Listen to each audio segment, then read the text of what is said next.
Question number 9 solve करने जा रहे हैं। A B and C D are two diameters of a circle. A B और C D दो व्यास हैं एक वृत्त के with centre O. O centre वाले जो देखो डायग्राम में दिखाया हुआ है, ए बी और सी डी है वो दो डायमीटर हैं ओ सेंटर वाले सर्किल के। परपेंडिकुलर ईच अदर जो एक दूसरे के लंबवत है। And O D is the diameter of the smaller circle. ये जो ओ डी है वो डायमीटर है स्मॉलर सर्किल यानी छोटे वाले सर्किल का। ये ओडी, ये ओडी है। ये जो लार्जर सर्किल है बड़े वाला सर्किल है उसका तो उसकी तो रेडियस है, लेकिन जो स्मॉलर सर्किल है उसकी क्या है, ये डायमीटर है। इफ यदि O A equal to 7 centimetre find the area of the shaded region. अगर ओ ए 7 सेंटीमीटर, इसका मतलब क्या हुआ, इसका मतलब ये हुआ कि ये जो बड़े वाला जो सर्किल है इसकी रेडियस है वो 7 सेंटीमीटर। तो ओ ए भी 7 होगी, ओ सी भी 7 होगी, ओ बी भी 7 होगी और ओ डी भी क्या है, 7 है। और ओ डी 7 है तो छोटे वाले सर्किल की जो रेडियस है वो 7 की हाफ हो जाएगी। Radius of larger circle R equal to 7 centimetre, radius of smaller circle R 7/2 centimetre. Height of triangle B C A O C. ये जो त्रिभुज है बी सी ए इसकी जो हाइट है ऊंचाई है ओ सी कितनी होगी, ये भी 7 ही होगी क्योंकि ओ ए और ओ सी दोनों क्या है, रेडियस है ऑफ लार्जर सर्किल बड़े वाले सर्किल की। Base of triangle B C A B, ये बेस है इसका आधार है। बी सी ए जो ट्राइंगल है इसका आधार है वो क्या है, ए बी है। और ये कितना है, ओ ए 7 है और ओ बी भी 7 है तो ए बी कितना हो गया, 7 + 7 14 सेंटीमीटर। आगे देखिए,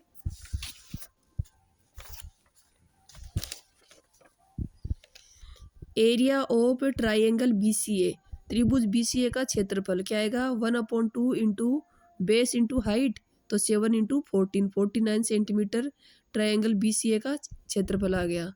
एरिया ऑफ लार्जर सर्किल बड़े वाले वृत्त का क्षेत्रफल पाई आर स्क्वायर, तो पाई की वैल्यू 22/7 इंटू आर कितनी है, कैपिटल आर है वो 7 है तो 7 इंटू 7 हल किया 154 सेंटीमीटर स्क्वायर। 7 से 7 कैंसिल और 22 को 7 से मल्टीप्लाई कर दो। Area of larger semi circle, ये जो बड़े वाला है उसके अर्धवृत्त का क्षेत्रफल, ये अर्धवृत्त है ये ए बी है उसे इस साइड वाला, तो ये कितना होगा, जो ये पूरा था 154 उसका हाफ कर दो तो 77 centimetre square. Area of smaller circle, ये जो छोटे वाला सर्किल है इसका एरिया पाई आर स्क्वायर, इसकी आर है 7/2, यह है 77/2। अब हमें पूछा एरिया ऑफ शेडेड रीजन की छायांकित भाग, तो छायांकित भाग एक तो ये है एरिया ऑफ स्मॉलर सर्किल, ठीक है। एक है कि area of larger semi circle, जो अर्धवृत्त है बड़े वाला उसमें से किसको हटा देना है, एरिया ऑफ ट्राइंगल। इस आधे वृत्त में से इस त्रिभुज को हटा देंगे तो ये दोनों जो शेडेड रीजन है वो आ जाएंगे और उसमें ये ऐड कर देंगे। तो area of larger semi circle अर्धवृत्त का क्षेत्रफल निकाले, उसमें से किसको घटाना है, एरिया ऑफ ट्राइंगल, और ऐड किसको कर दिया ना, एरिया ऑफ स्मॉलर सर्किल। तो 77 था लार्जर सेमी सर्किल का एरिया, -49 है ट्राइंगल का एरिया, प्लस 77/2 है वो है स्मॉलर सर्किल का एरिया। इसको इसमें से माइनस किया 28 प्लस 77/2 ऐड कर दिया तो यह है 66.5 सेंटीमीटर स्क्वायर। अब है क्वेश्चन नंबर 10। क्वेश्चन नंबर 10 है the area of an equilateral triangle A B C is 17,320.5 centimetre.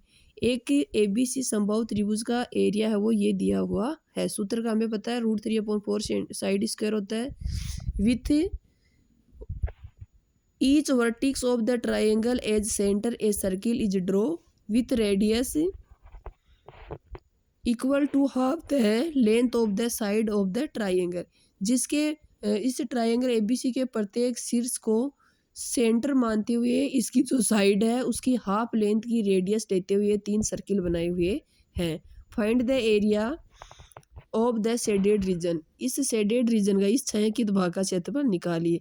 ये तो देखो क्वाड्रेंट है 3, यानी ये वृत्त का चौथा भाग है, 3 क्वाड्रेंट है, इन तीनों का क्षेत्रफल निकालेंगे और ये जो पूरा ट्राइंगल है इसका जो क्षेत्रफल निकालेंगे उसमें से इन तीनों को हटा देंगे तो शेडेड रीजन रह जाएगा। A B C is an equilateral triangle, तो एंगल ए बी और सी है वो तीनों कितने कितने डिग्री के हैं, 60 डिग्री के हैं। ये एंगल भी, ये भी और ये भी, ये तीनों 60 डिग्री के एंगल हैं। There are the sector with angle 60 degree. Area of triangle ABC है, ये दिया हुआ है। सूत्र ये होता है √3/4 into side square equal to ये साइड स्क्वायर यानी ये 4 था, इसके मल्टीप्लाई में हो गया, √3 डिवाइडेशन में हो गया साइड स्क्वायर। ये देखिए √3 की वैल्यू भी 1.73205 होती है। ये पॉइंट के बाद में एक डिजिट है, इसमें पॉइंट के बाद में 5 डिजिट है, तो ऊपर 5 जीरो यानी एक के आगे 5 जीरो लगेंगे, ऊपर 5 जीरो और नीचे 1 जीरो, क्योंकि ऊपर पॉइंट के बाद में एक ही अक्षर तो नीचे 1 जीरो, नीचे पॉइंट के बाद में 5 अक्षर है तो ऊपर 5 जीरो, तो 1 जीरो से कैंसिल हो जाएगा, तो कितने जीरो बचेंगे 4, 10⁴ ये इससे कैंसिल हो गया क्योंकि पॉइंट हट गए, और 4 ये रहा। ये साइड स्क्वायर है, तो स्क्वायर हटाएंगे तो इधर क्या लगेगा स्क्वायर रूट, तो ये कितना आएगा, ये तो 2 और ये 10 स्क्वायर यानी 200 सेंटीमीटर। साइड आ गई 200 सेंटीमीटर। क्वेश्चन में दिया हुआ है कि ये जो तीनों शीर्षों पे 3 वृत्त बने, इनकी जो रेडियस है वो इस ट्रायंगल की जो साइड है उसकी लेंथ की हाफ है, तो जो रेडियस होगी वो कितनी हो जाएगी 100 की हाफ हो जाएगी यानी 100। Area of the sector formula हमें पता है θ/360 इंटू πr² होता है।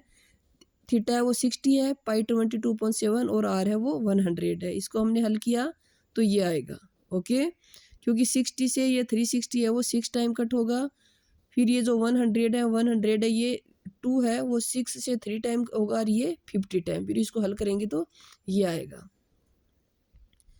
एरिया ऑफ 3 सेक्टर, क्योंकि ये एक ही सेक्टर का था और हमारे पास 3 सेक्टर हैं तो इसको 3 से मल्टीप्लाई कर दिया, तो ये इन तीनों सेक्टर का ये जो क्वाड्रेंट बने हैं ना ये वैसे क्वाड्रेंट नहीं है, ये सेक्टर ही है, क्योंकि क्वाड्रेंट होता तो 90 डिग्री का एंगल बनता है, ये 60 डिग्री का, इसलिए हम इसको क्वाड्रेंट नहीं कहेंगे।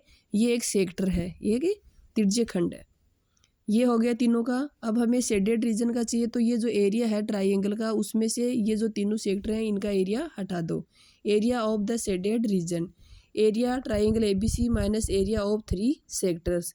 ये एरिया ABC का हमें दिया हुआ था और 3 सेक्टर है उनका एरिया ये आया, इसमें से इसको हटा दो तो कितना आया 1620.5 सेंटीमीटर स्क्वायर। इस चीज़ का ध्यान रखना कि ये क्वाड्रेंट नहीं है, ये सेक्टर है। क्वाड्रेंट कैसे होता है, अगर ये एक सर्किल है तो इसके ऐसे टुकड़े हों यानी बराबर हों, 1 2 3 4, ये बराबर टुकड़ों में बटा हुआ होता है तो ये क्या होता है क्वाड्रेंट होता है। क्वाड्रेंट का मतलब ये चतुर्थांश होता है जिसमें 90 डिग्री का एंगल बनता है, यहाँ 60 डिग्री का एंगल है, इसका मतलब ये क्वाड्रेंट नहीं है, इसको हम सेक्टर कहेंगे।